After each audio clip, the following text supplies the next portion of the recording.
Hi everyone, Kat here. I want to welcome you to my channel. I hope you're all having a great day. Before we get started, all the information used here comes from the public domain, and I'm using it under the fair use and fair dealing guidelines. All thoughts and opinions are my own, and this is for entertainment purposes only. Mark Twain said, "History doesn't repeat itself, but it often rhymes." And we see this in the recent tour of Prince William and Kate to the Caribbean. It was very, very reminiscent to the original tour the Queen and Prince Philip took all those decades ago. We saw photographs of Kate in that beautiful yellow print dress, very, very similar to the one the Queen wore on her original tour. We had the pictures of them in the back of the Land Rover, almost identical to the shots of Queen Elizabeth and Prince Philip at the time. It was as if the palace planners were trying to recreate the magic of the original tour by Queen Elizabeth and Prince Philip. In fact, kind of producing a historical overlay onto the event. A historical overlay is a phenomena in which two disparate events seem to mirror one another in really kind of spooky ways. There's lots of examples of that down through history. It's a little nugget from Universe. A really good example of a historical overlay is the story of Meghan and Harry when you compare it to King Edward and Wallis Simpson. Decades apart, Meghan, a divorced American woman, marries into the royal family, marries the prince. They leave their royal duties. They leave the royal family and they head to California. In the case of the King and Wallis Simpson, fell in love with a divorced American woman. It was quite a scandal. He abdicated to marry her, and they were hence exiled to France so as not to start up a rival court, so to speak, to the king. And in Meghan and Harry's case, Harry wasn't an heir to the throne, an immediate heir to the throne, but he did in a way abdicate. He abdicated all his royal duties, went off to do his own, and there's been speculation as to whether they jumped or they were pushed, but they headed off to California, exiting the scene completely. Historical overlays are something that happen randomly, a little gift from Universe. One event mirrors the other and makes you go, isn't that interesting? But the question here is, can we force the future by replaying the past? Well, ask a silly question. The Scillies are an archipelago of islands off the coast of Cornwall, and they are part of the Duchy of Cornwall, which is Prince Charles' remit. Now, the islands, it is believed at one time, were all one large landmass. And as the oceans rose, it became these spotty little islands. About 5 of the islands are inhabited, and there's about 3,000 people in total living in the Scillies.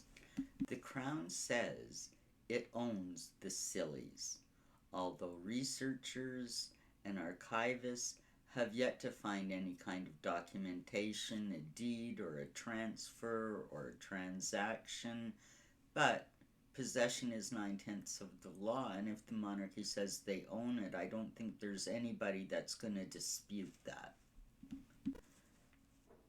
The Duchy of Cornwall was set up by Edward III as a way to ensure succession.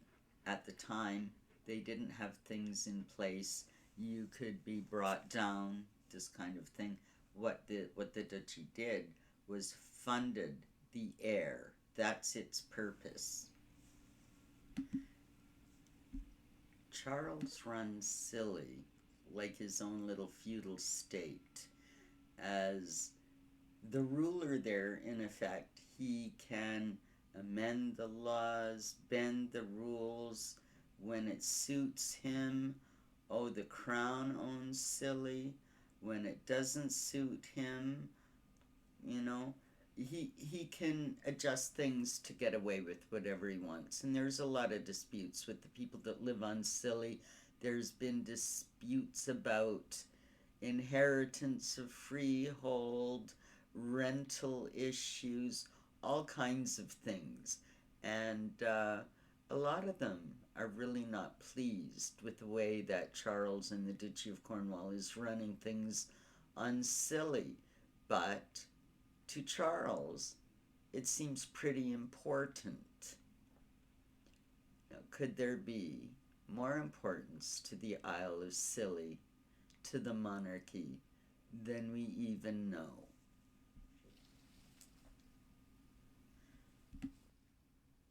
Scientifically, it is surmised that the islands of Scilly at one time were a single landmass, but hundreds of years ago, when the oceans rose, a lot of it was under the sea. So you just have these little islands popped up all over the place. And that's kind of interesting because it fits with an age old legend out of Brittany. We have the tale of a lost land situated in the Celtic Sea just off the coast of Cornwall called Lyonesse, the legendary land of the brave knight Sir Tristan, one of Arthur's Round Table. And we have the legend of King Arthur himself. By the 19th century, when the Victorians got interested in the legend, it had already been known for hundreds and hundreds of years. The hero king was first mentioned by Nennius in the 9th century, and at that time he attributed King Arthur to some 300 years before. That's just an interesting little thing, but I find it kind of intriguing that both Charles and William have the name Arthur as part of their middle name.